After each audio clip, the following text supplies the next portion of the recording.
السلام علیکم ورحمۃ اللہ وبرکاتہ۔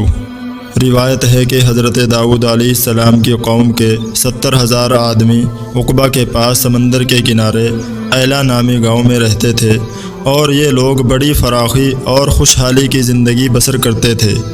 اللہ تعالیٰ نے ان لوگوں کا اس طرح امتحان لیا کہ سنیچر کے دن مچھلی کا شکار ان لوگوں پر حرام فرما دیا اور ہفتے کے باقی دنوں میں شکار حلال فرما دیا،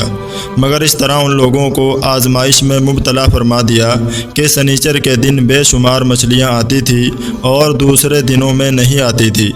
تو شیطان نے ان لوگوں کو یہ حیلہ بتا دیا کہ سمندر سے کچھ نالیاں نکال کر خشکی میں چند حوض بنا لو، اور جب سنیچر کے دن ان نالیوں کے ذریعے مچھلیاں حوض میں آ جائیں تو نالیوں کا منہ بند کر دو،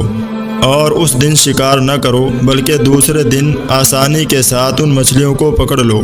ان لوگوں کو یہ شیطانی حیلہ بازی پسند آ گئی، اور ان لوگوں نے یہ نہیں سوچا کہ جب مچھلیاں نالیوں اور حوضوں میں مقید ہو گئی تو یہی ان کا شکار ہو گیا، تو سنیچر ہی کے دن شکار کرنا پایا گیا جو ان کے لیے حرام تھا۔ اس موقع پر ان یہودیوں کے 3 گروہ ہو گئے۔ پہلے گروہ میں ایسے آدمی تھے جو شکار کے اس شیطانی حیلے سے منع کرتے رہے اور ناراض و بیزار ہو کر شکار سے باز رہے۔ دوسرے گروہ میں وہ لوگ تھے جو اس کام کو دل سے برا جان کر خاموش رہے، دوسروں کو منع نہ کرتے تھے بلکہ منع کرنے والوں سے یہ کہتے تھے کہ تم لوگ ایسی قوم کو کیوں نصیحت کرتے ہو جنہیں اللہ تعالیٰ ہلاک کرنے والا یا سخت سزا دینے والا ہے۔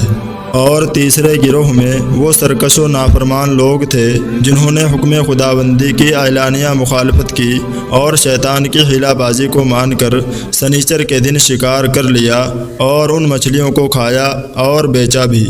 جب نافرمانوں نے منع کرنے کے باوجود شکار کر لیا تو منع کرنے والی جماعت نے کہا کہ اب ہم ان معصیت کاروں سے کوئی میل ملاپ نہ رکھیں گے۔ چنانچہ ان لوگوں نے گاؤں کو تقسیم کر کے درمیان میں ایک دیوار بنا لی اور آمد و رفت کا ایک الگ دروازہ بھی بنا لیا۔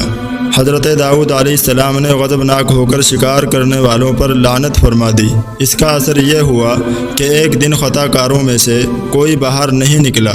تو انہیں دیکھنے کے لیے کچھ لوگ دیوار پر چڑھ گئے تو کیا دیکھا کہ وہ سب بندروں کی صورت میں مسخ ہو گئے ہیں۔ اب لوگ ان مجرموں کا دروازہ کھول کر اندر داخل ہوئے تو وہ بندر اپنے رشتہ داروں کو پہچانتے تھے اور ان کے پاس آ کر ان کے کپڑوں کو سونگھتے تھے اور زارو زار روتے تھے،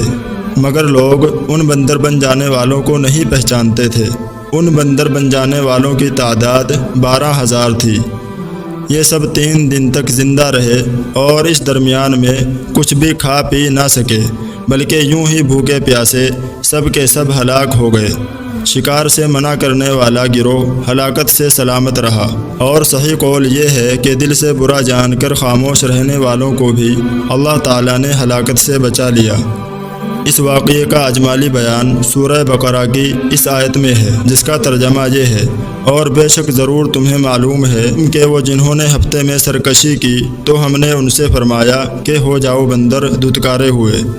اور مفصل واقعہ سورہ اعراف میں ہے، جس کا ترجمہ یہ ہے: اور ان سے حال پوچھو اس بستی کا کہ دریا کنارے تھی، جب وہ ہفتے کے بارے میں حد سے بڑھتے، جب ہفتے کے دن ان کی مچھلیاں پانی پر تیرتی ان کے سامنے آتی، اور جو دن ہفتے کا نہ ہوتا نہ آتی۔ اس طرح ہم انہیں آزماتے تھے ان کی بے حکمتی کے سبب۔ اور جب ان میں سے ایک گروہ نے کہا کیوں نصیحت کرتے ہو ان لوگوں کو جنہیں اللہ ہلاک کرنے والا ہے یا انہیں سخت عذاب دینے والا ہے، بولے تمہارے رب کے حضور معذرت کو، اور شاید انہیں ڈر ہو۔ پھر جب وہ بھلا بیٹھے جو نصیحت انہیں ہوئی تھی ہم نے بچا لیے وہ جو برائی سے منع کرتے تھے، اور ظالموں کو برے عذاب میں پکڑا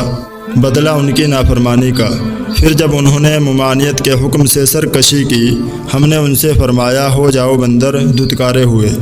معلوم ہوا کہ شیطانی حیلہ بازیوں میں پڑھ کر اللہ تعالیٰ کے احکام کی نافرمانیوں کا انجام کتنا برا اور کس قدر خطرناک ہوتا ہے، اور خدا کے نبی جن بد نصیبوں پر لعنت فرما دیں وہ کیسے ہولناک عذاب الہی میں گرفتار ہو کر دنیا سے نیست و نابود ہو کر عذاب نار میں گرفتار ہو جاتے ہیں اور دونوں جہاں میں ذلیل و خوار ہو جاتے ہیں۔